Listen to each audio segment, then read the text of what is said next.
Bismillah walhamdulillah wassalatu wassalamu ala rasulillah wa ala alihi wa sahbihi wa man tabi'a hudah, amma ba'd. Kita masuk kepada jenis i'rab yang terakhir, yaitu jazmun. Sebagaimana yang kita tahu bahawa jazmun itu adalah satu bentuk perubahan, yang mana tanda asalnya adalah sukun, yaitu baris mati. Sekarang ini dia akan ceritakan kepada kita apakah tanda-tanda jazmun. Kita tahu bahawa jazmun hanya terjadi pada fi'lun mudhari'. Ismun tak ada yang majzum, fi'lun sahaja yang majzum. Kata penulis, bentuk perubahan yang terakhir di dalam bab i'rab adalah jazmun. Ana tuliskan dengan sebutan dia yang asal. Kalau antum semua nak sebut jazam, jar, semua itu boleh belaka. Ini ana tuliskan sebutan yang asal, ya. Jazmun, jarrun, nasbun. Kalau biasanya orang sebut nasab, jar, jazam, tak ada masalah kalau kita nak sebutkan dalam bahasa kita seperti itu. Yang pentingnya antum tahu sebutan yang sebenarnya adalah jazmun. Sebagaimana yang telah dijelaskan, jazmun merupakan perubahan yang berlaku pada fi'lun sahaja. Bahkan ianya berlaku pada fi'lun mudhari' sahaja, ya. Sebab apa? Jazmun tak ada pada fi'lun madin dan juga fi'lun amr. Sebab fi'lun madin dan fi'lun amr ia adalah mabni. Jazmun ni khusus bagi bab i'rab, ya. Yang mu'rab itu sebagaimana yang kita telah belajar, ianya hanya pada fi'lun mudhari'. Kata dia, tidak ada ismun yang berada pada tempat jazmun.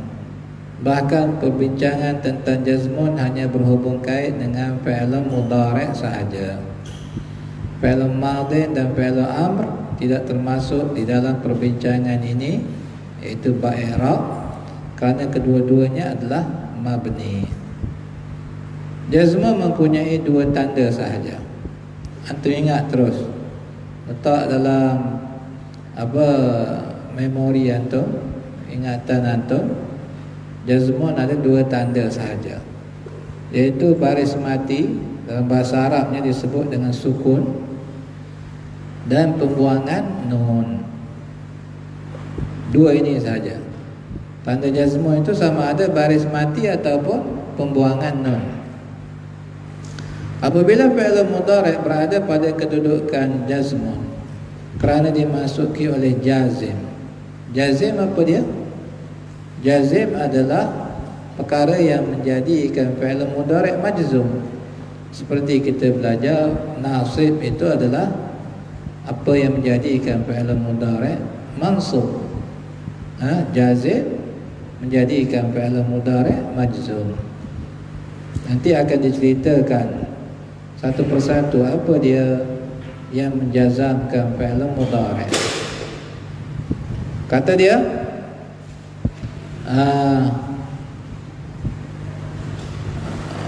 apabila fi'lun mudhari' berada pada kedudukan jazmun kerana dimasuki oleh jazim, artinya perkara yang menjadikan fi'lun mudhari' majzum, maka anda hendaklah menggunakan tanda-tanda tersebut. Dua saja. Sama ada dia menjadi baris mati di hujungnya, huruf akhir dia menjadi baris mati, ataupun dibuangkan huruf nun yang terletak di hujung fi'lun mudhari' ni tadi. Kita tengok yang pertamanya, baris mati ataupun sukun. Fi'lun mudhari' yang menggunakan sukun sebagai alamat jazmun. Terus ingat, ya, bila sebut sukun itu maknanya bahasa kitanya baris mati. Fi'il mudhari' yang menggunakan sukun sebagai alamat jazmun adalah fi'il yang berakhir dengan huruf sahih. Ingat ya, apa dia huruf sahih? Apakah maksud huruf sahih? Huruf sahih adalah huruf-huruf yang selain daripada alif, waw, ya. Ulama nahwu menamakan huruf yang tiga ini dengan huruf illah. Kalau kita belajar bahasa Arab, kalau disebutkan dengan huruf illah itu tiga huruf ini, iaitu alif, waw, ya. Itu dipanggil dengan huruf illah. Sekarang ni kita tengok huruf terakhir pada fi'il mudhari' itu huruf apa? Kalau ianya merupakan huruf sahih yang selain daripada tiga huruf illah ni, maka kita gunakan sukun sebagai tanda jazmun. Kalau dia berakhir dengan huruf illah, contoh fi'il mudhari' yang berakhir dengan huruf illah apa dia? Da'a, yad'u, berakhir dengan huruf waw. Jadi itu dia panggil dengan fi'il mu'tal akhir. Nanti kita akan jumpa. Dia berakhir dengan huruf waw hujung dia. Kalau berakhir dengan huruf waw, kalau dia majzum tak digunakan sukun. Dia akan pakai tanda lain. Yang berakhir dengan huruf sahih sahaja yang menggunakan sukun. Kita akan tengok pada contoh nanti. Apabila fi'il mudhari' yang berakhir dengan huruf sahih berada pada kedudukan jazmun, maka ia menggunakan sukun sebagai alamat jazmun. Contohnya, lam ya'kul Aliyun fis sabah. Ali tidak makan sebelah pagi, artinya pada waktu pagi. Mana syahid di sini? Ya'kul. Lam adalah jazim, artinya yang menjazamkan fi'il mudhari'. Nanti kita jumpa jawazimul mudhari', bab jawazimul mudhari', perkara-perkara yang menjazamkan fi'il mudhari'. Kita akan belajar nanti. Jadi antaranya adalah lam. Fi'il mudhari'nya adalah ya'kul. Bila lam masuk kepada ya'kul, maka ia menjadikan ya'kul ini baris mati. Asalnya ya'kulu. Bila masuk lam jadi lam ya'kul. Kita kena matikan huruf akhir ni tadi.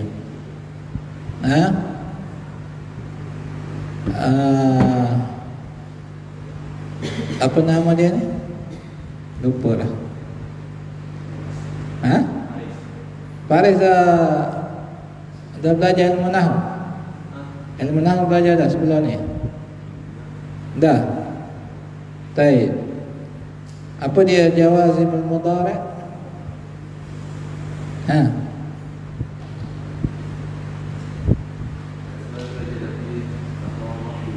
Ya? Tak faham? Cuba belajar dengan anak pula, tengok faham betul atau tidak. Ya? Dengar dulu. Ya? Sekarang ni jawazimul mudhari' artinya perkara yang menjadikan fi'il mudhari' itu majzum. Kita dah tahu majzum itu membawa maksud apa? Kali fi'il mudhari' ini berada pada kedudukan jazmun. Jazmun itu bentuk perubahan yang berlaku pada kalimah yang mana tandanya adalah baris mati ataupun apa yang menggantikan baris mati. Artinya hujung kalimahnya boleh berubah. Macam ya'kulu boleh jadi ya'kula, boleh jadi ya'kul, mati. Itu perubahan lah. Itu dia perubahannya. Kita dah tahu ilmu nahwu ini membincangkan perubahan yang berlaku pada hujung perkataan. Sekarang ni ya'kulu boleh jadi ya'kula, boleh jadi ya'kul. Oleh itu bila kita bila kita nak jadikan ia ya'kul, kita jadikan ia yakul kalau dimasuki oleh jazim, perkara yang menjadikan dia majzum. Di sini yang menjazamkan fi'il mudhari' ini adalah lam. Kita tak boleh kata lam yakulu, kita kena kata lam yakul. Ya, kita kena kata lam yakul. Lam yakul aliyun fis sabah. Kalau kita sebut lam yakulu aliyun fis sabah, salah. Ya, ini tata bahasa Arab. Kita nak pandai bercakap Arab, kita kena tahu tata bahasa dia. Tengok kepada contoh yang kedua. In tudzakir tanjah. Sekiranya kamu mengulang kaji, kamu akan berjaya. Tuzakir asal dia tuzakiru, tanjah, tanjahu. Bila masuk in ini salah satu daripada jawazimul mudhari', dan dia menjazamkan dua fi'il mudhari'. Kalau lam tadi dia menjazamkan satu saja, in dia menjazamkan dua fi'il mudhari'. Jadi kita sebut in tuzakir tanjah. Tuzakir huruf akhir dia ra baris mati, tanjah huruf akhir dia ha pun baris mati. Jadi yang menjazamkan tuzakir dan tanjah adalah in. Kalimah yakul, tuzakir dan tanjah merupakan fi'il mudhari' yang majzum. Kesemuanya berakhir dengan huruf sahih. Kalimah yakul majzum kerana ia dimasuki oleh huruf jazam, iaitu lam. Huruf jazam itu dipanggil jazim dalam bahasa Arab ni, jazim, ya, iaitu lam. Manakala kalimah tuzakir dan tanjah dijazamkan oleh in huruf jazam dia, ya, yang fungsinya di dalam bahasa Arab adalah menjazamkan dua fi'lun, sebagaimana yang akan dijelaskan nanti insya-Allah. Alamat jazmun bagi kalimah-kalimah ini adalah sukun. Semua guna baris mati di hujung dia sebagai tanda jazmun. Ya, ingat ya, kita dah belajar setiap bentuk perubahan tu ada tanda, sama ada raf'un ataupun nasbun ataupun jarrun ataupun jazmun. Setiap perubahan itu ada tanda dia. Bagi jazmun, tanda yang pertama dia adalah sukun. Kemudian kita masuk kepada yang kedua. Tanda jazmun yang kedua adalah pembuangan huruf. Artinya bila masuk huruf jazam, kita kena buang satu huruf, iaitu huruf yang di belakang sekali, huruf yang terakhir. Pada keadaan mana nanti dia akan ceritakan di sini. Tanda kedua bagi jazmun adalah pembuangan huruf. Ia berlaku pada dua tempat. Artinya dalam dua keadaan ini, kedua-duanya menggunakan pembuangan huruf sebagai tanda jazmun. Cuma yang satu menggunakan pembuangan huruf illah, yang satu lagi menggunakan pembuangan huruf nun, ya, sebagai tanda jazmun. Kita tengok yang pertama apa dia? Fi'il mudhari' yang berakhir dengan huruf illah. Kita dah tahu apa itu huruf illah. Apa huruf illah tadi? Alif, waw, ya. Ya. Sekarang ni kalau fi'il mudhari' itu berakhir dengan huruf illah, bila dia majzum, dia gunakan pembuangan huruf illah ni sebagai tanda jazmun. Sama ada alif atau waw atau ya. Contohnya sekarang ni tengok contoh fi'il mudhari' yang berakhir dengan huruf illah. Yang pertama yabqa. Yabqa berakhir dengan huruf alif. Tulis ya tu. Tengok sebutan yabqa kan, maknanya dia berakhir dengan huruf alif. Ya. Jadi mungkin ada yang kata ustaz kata berakhir dengan huruf ya alif, tapi ni tulis ya. Itu pada penulisan. Tengok pada sebutan kan, kita dapati berakhir dengan huruf alif sebab ya beqa. Kenapa tulis huruf ya? Nanti antum akan belajar lagi kenapa ditulis dengan huruf ya, tidak ditulis dengan huruf alif. Itu antum akan belajar peringkat lebih tinggi lagi. Yang penting kita faham sekarang, yabqa ni berakhir dengan huruf alif. Kemudian yabki berakhir dengan huruf ya. Yad'u berakhir dengan huruf waw. Ini semua fi'il mudhari'. Yabqa fi'il madhi dia baqiya. Yabki fi'il madhi dia baka. Yad'u fi'il madhi dia da'a. Ya. Da'a yad'u, baka yabki, baqiya yabqa. Ya. Sekarang ni kita sebut fi'il mudhari' sebab ini yang dibincangkan dalam bab i'rab fi'il mudhari', ya. Kalimah-kalimah ini dipanggil fi'il mu'tal akhir. Ingat istilah ni. Fi'il yang berakhir dengan huruf illah dipanggil dengan fi'il mu'tal akhir. Ini istilah dia, ya. Setiap istilah sebagaimana yang ana sebutkan, kita kena tahu maksud dia supaya senang kita belajar di peringkat lebih tinggi lagi. Bila kita masuk buku yang lebih tinggi lagi, kita dah faham, khususnya buku dalam bahasa Arab yang menceritakan tentang ilmu nahwu. Bila kita jumpa fi'il mu'tal akhir, kita tahulah apa maksud dia. Artinya fi'il yang berakhir dengan huruf illah. Kalimah yabqa berakhir dengan huruf alif. Yabki berakhir dengan huruf ya. Dan yad'u berakhir dengan huruf waw. Apabila ia dimasuki oleh jazim, maka hendaklah dibuangkan huruf illah tersebut. Tengok contoh dia. Tengok yabqa. Yang pertama yabqa. Lam yabqa ahadun fil bait. Tiada sesiapa lagi di dalam rumah. Jadi sekarang ni elok kita tambah kalimah tinggal ataupun berada.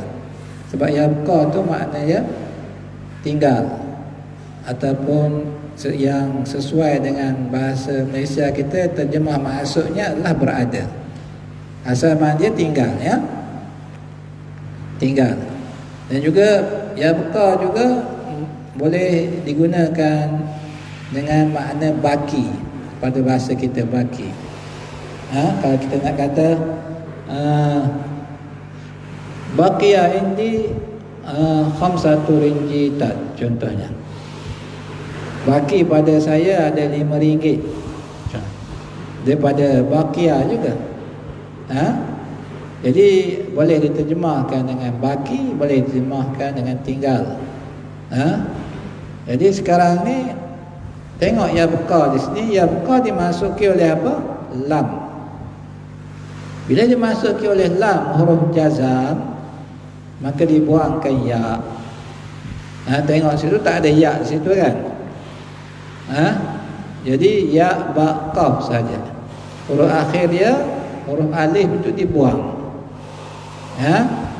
Ini juga penting untuk apa? Untuk membantu antum semua memahami perkataan Arab. Sebab apa? Kalau kita tak tahu asal dia, nanti kita nak cari dalam kamus tak jumpa sampai bila-bila. Betul? Kalau antum cari ya buka apa ya? Ya ba qaf. Antum ingat itu huruf sebenar dianya. Cari dalam kamus tak akan jumpa sampai bila-bila. Antum kena tahu ada di situ huruf yang dibuang. Dan huruf dibuang ni merupakan huruf asal dia. Ya. Jadi bila antum tahu, oh sebenarnya selepas qaf itu ada alif. Jadi bila antum nak cari dalam kamus, ianya lebih mudah. Kalau tak tahu ada huruf yang dibuang, payah kita nak cari maknanya dalam kamus. Ya. Kemudian contoh yang kedua, at-tiflu lam yabki. Budak tersebut tidak menangis. Di situ dibuangkan huruf ya sebab dimasuki oleh lam. Nampak Uzaifah?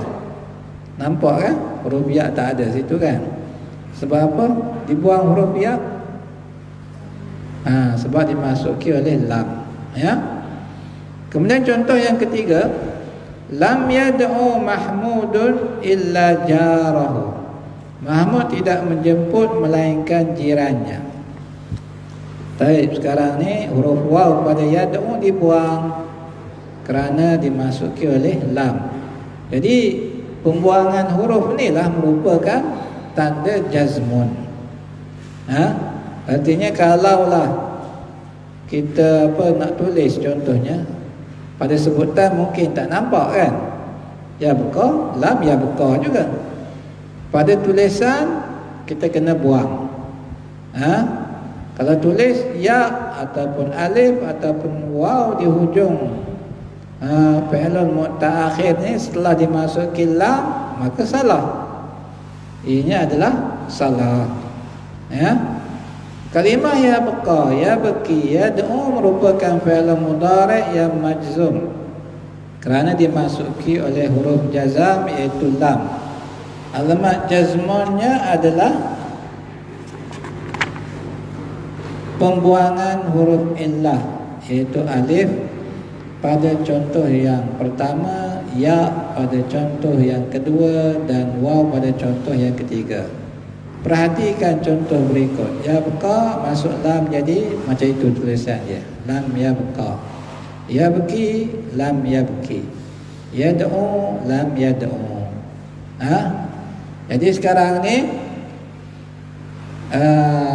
alamat jazmun melalui pembuangan huruf ni, yang pertamanya adalah fi'lun mu'tal akhir. Fi'lun mu'tal akhir bila dia majzum, apa perlu kita buat?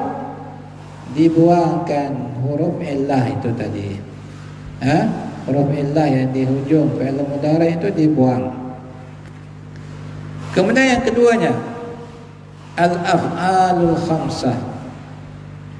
Anda telah mengetahui bahawa al-af'alul khamsah menggunakan huruf nun sebagai alamat raf'un. Ya. Apa dia al-af'alul khamsah? Faham?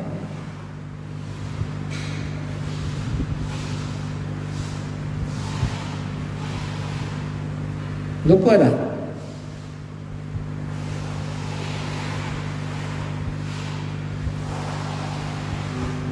Ya. Kuat sikit, tak dengar. Tak dapat. Abu Abdillah. Tak dapat. Tak boleh main petang ni. Abu Abdillah.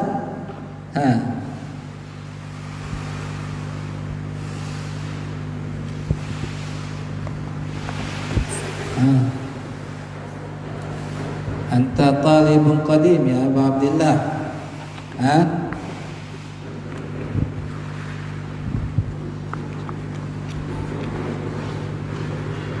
Tak dapat.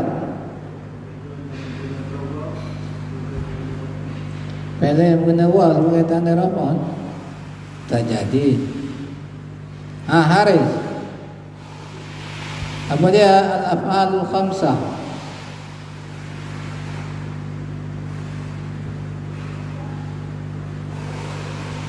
Takkan tak dapat lagi Haris. Apa dia? Kalau yang berakhir dengan alif wa ya, itu fi'il mu'tal akhir. Bawais.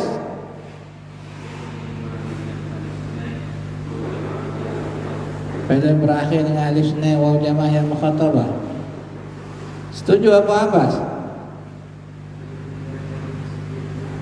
Apa dia?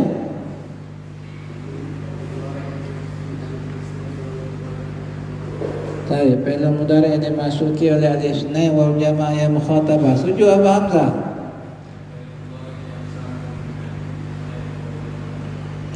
Apa betul-betul macam Ustaz tulis, supaya maksud dia jelas. Ya. Jadi ulama tu bila dia buat definisi, Definisi yang dibuat tu dia nak tepat dengan apa yang dimaksudkan. Jadi bila antum nak sampaikan, nak beritahu pengertian bagi sesuatu istilah, antum kena ikut definisi yang diberikan oleh ulama. Baru kita dapat fahami dengan betul dan dapat sampaikan juga kepada orang lain dengan jelas. Al-af'alul khamsah itu adalah fi'lun mudhari' yang bersambung, bukan berakhir Abu Wais. Yang bersambung dengan alif itsnain, waw jamaah ataupun ya al-mukhatabah. Huruf akhir dia bukan semestinya alif waw nun. Kalau dia marfu', hujungnya ada apa? Bukan alif waw ya, bukan berakhir dengan alif, semestinya berakhir dengan alif waw ya. Kalau dia marfu', apa huruf akhir dia? Nun, sebagai tanda raf'an. Kita dah belajar dah. Sebab itu ana minta antum kalau nakkan kepada kepahaman yang betul, dan juga penjelasan yang betul, kena sebut sebagaimana yang dinyatakan di dalam definisi bagi istilah-istilah ni tadi. Ingat betul-betul. Bahasa Melayu lagi mudah hafal. Bila antum belajar buku Arab nanti hafal Arab pula. Sekarang ni al-af'alul khamsah, iaitu yang bersambung dengan alif isnain. Contoh, yaktubu sudah menulis. Kalau dua orang, yaktubani. Kalau mereka sedang menulis, disambung dengan waw, yaktubuna. Kalau kamu perempuan seorang sedang menulis, kita kata taktubina. Jadi dia bersambung dengan huruf-huruf ini. Itu dipanggil apa? Al-af'alul khamsah. Kesimpulannya, kesemua fi'lun mudhari', kalau dia bersambung dengan alif isnain ataupun waw jamaah ataupun ya mukhatabah, ini dipanggil al-af'alul khamsah. Tak kira lah fi'lun apa ke, yaktubu ke, yashrabu ke, yakulu ke, atas wazan apa pun, sama ada sulasi ke, rubai ke. Kalau sulasi contohnya apa? Macam yaktubani. Kalau rubai contohnya apa? Yu'allimani. Mereka berdua mengajar, yu'allimani. Ataupun banyak pada itu, khumasi ke, sudasi ke. Bila dia bersambung dengan salah satu daripada tiga huruf ni, ianya dipanggil apa? Dipanggil salah satu daripada al-af'al al-khamsah. Sekarang ni dia kata, kalau al-af'al al-khamsah, dia kata anda telah mengetahui bahawa al-af'al al-khamsah menggunakan huruf nun sebagai alamat raf'un apabila ia berada pada kedudukan nasbun. Huruf nun tersebut dibuang. Kita dah belajar tadi. Begitu juga pada kedudukan jazmun, huruf nun tersebut dibuang untuk menunjukkan bahawa fi'il mudhari' tersebut adalah majzum. Di sini tengok contoh. Contoh al-af'alul khamsah. Yang pertama, yahfazani. Mereka berdua sedang menghafal. Ya'tuna. Mereka, ini ramai. Kalau pakai waw menunjukkan ramai. Kalau pakai alif menunjukkan dua orang. Ya'tuna, mereka datang. Tashtarina, kamu. Nak cakap orang perempuan, kita kena tambah apa? Tambah ya mukhatabah dan nun tu tanda raf'an. Tashtarina, tashrabina. Kita nak cakap dengan mak kita ataupun adik-beradik perempuan kita, kita nak kata, awak sedang minum apa?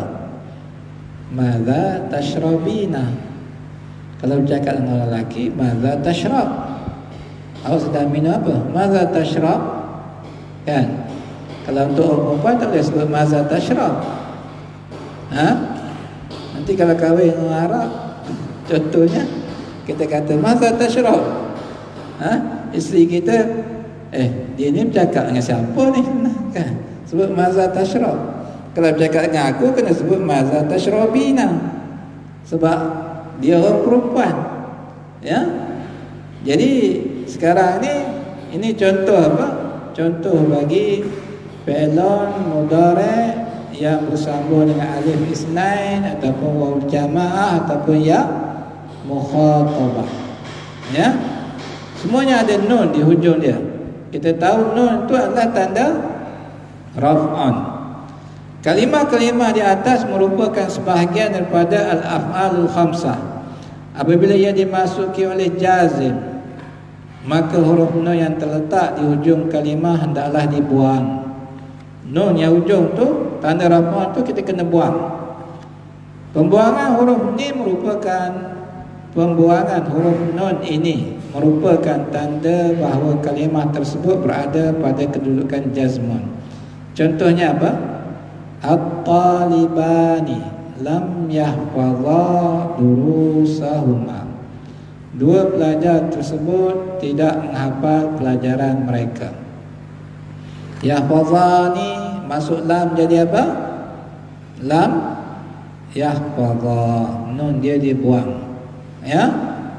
Kemudian al-atibba'u lam ya'tu al-mustashfa. Kalau kita baca sama lam ya'tu al-mustashfa, selalu sebut begitulah. Ya. Para doktor tidak datang ke hospital. Ya'tuna masuk lam jadi lam ya'tu. Dibuangkan nun dia. Ya. Nanti antum kalau bercakap antum ingat. Contohnya kita nak kata mak ayah saya tak makan. Walidaya lam yakula. Gitu je. Tak boleh sebut lam yakulani sebab ada lam sebelum dia. Kita kata walidaya lam yakula. Itu saja. Faham? Baik. Contoh yang seterusnya, lima lam tashtari hadzal kitab ya Zainab. Kenapa kamu tak beli buku ini wahai Zainab? Sekarang ini tashtarina masuk lam jadi tashtari. Ya. Pembuangan huruf nun ini adalah tanda bahawa fi'il mudhari' ini majzum. Kalimah yahfaza, ya'tu dan tashtari merupakan fi'il mudhari' yang majzum kerana ia dimasuki oleh huruf jazam iaitu lam.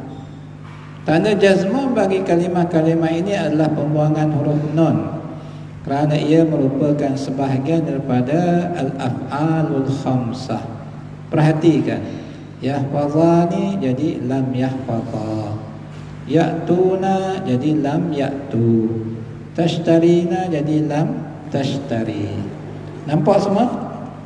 Jadi kalau antum ulang kaji bersungguh-sungguh, insya-Allah mudah je ilmu nahwu ni. Kalau susah pun nanti peringkat tinggi, ya. Ini peringkat asas ni mudah saja insya-Allah untuk dipahami. Ya. Ulang kaji. Yang pertama, jazmah merupakan satu bentuk perubahan yang berlaku pada penghujung kalimah yang mana tandanya adalah sukun atau apa yang menggantikannya. Ya, itu dia jazmah.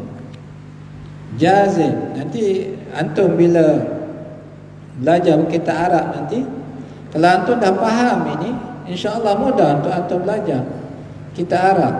Nanti kalau jumpa kitab Arab jazmun, jazim, majzum, tak faham lagi, pening lah. Ya. Memang payah untuk antum menguasai ilmu nahwu.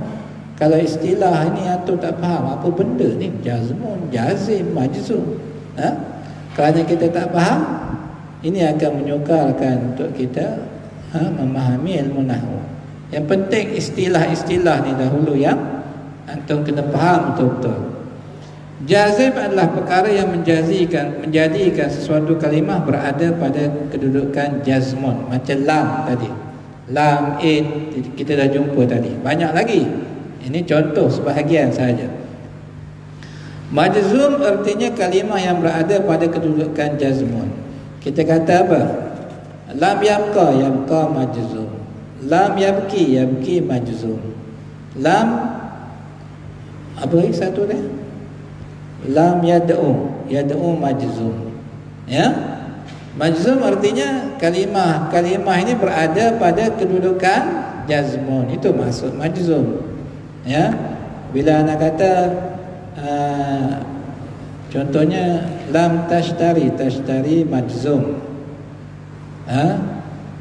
Kerana ia dimasuki oleh huruf jazam iaitu lam. Tanda jazmunnya adalah pembuangan huruf nun. Ya. Jadi kalau antum latih macam tu, insya-Allah cepat je dapat. Kemudian alamat jazmun ada dua, iaitu sukun dan pembuangan huruf. Sukun menjadi alamat jazmun pada fi'il mudhari' yang berakhir dengan huruf sahih. Antum ingat gitu. Kalimah apa yang menggunakan sukun sebagai tanda jazmun? Iaitu fi'il mudhari' yang berakhir dengan huruf sahih. Dan tidak bersambung dengan alif isnain atau waw jamaah atau ya mukhatabah. Kalau dia berakhir dengan huruf sahih pun, tapi dia bersambung dengan alif isnain untuk menunjukkan pelaku perbuatan dua orang, ataupun waw jamaah untuk menunjukkan pelaku perbuatan ramai, ataupun ya mukhatabah untuk menunjukkan pelaku perbuatan perempuan. Walaupun huruf akhir dia huruf sahih, bila bersambung dengan salah satu daripada tiga huruf ini, maka dia tak gunakan sukun dah. Dia akan guna apa? Dia akan guna pembuangan huruf nun. Pembuangan huruf nun. Sebab dia adalah sebahagian daripada af'al khamsah. Baik. Dia kata sukun menjadi alamat jazmah bagi fi'il mudhari' yang berakhir dengan huruf sahih dan tidak bersama dengan alif isnain atau waw jamaah atau ya mukhatabah. Kemudian yang nombor 6, huruf-huruf sahih adalah huruf-huruf yang selain daripada huruf alif, waw dan ya. Huruf yang tiga ini dipanggil huruf illah. Ya. Yang ketujuh, pembuangan huruf menjadi alamat jazmah bagi fi'il mudhari' yang berakhir dengan huruf illah dan al-af'alul khamsah. Antum tengok carta itu untuk apa? Untuk kita ringkaskan ilmu yang kita belajar berkaitan dengan jazmun ni. Kita tengok situ. Tengok alamat jazmun. Oh, ada dua, sukun dan juga al-hazfu. Al-hazfu apa makna dia? Pembuangan. Al-hazfu makna dia pembuangan. Jadi sukun apa yang menggunakan sukun? Fi'il mudhari' sahih akhir. Sahih akhir itu maknanya dia huruf akhir dia huruf sahih lah. Kemudian al-hasbu pula ada dua, iaitu ianya digunakan pada apa? Fi'il mudhari' mu'tal akhir dengan al-af'alul khamsah. Yang mu'tal akhir dibuang huruf illahnya, al-af'alul khamsah dibuang huruf nun. Jadi insya-Allah pada hari esok kita akan masuk pada bab yang kelima, iaitu nak beritahu apa dia kalimah-kalimah yang mu'rab. Kita akan bacakan insya-Allah pada hari esok. Subhanakallahumma bihamdik, asyhadu an la ilaha illa anta, astaghfiruka wa atubu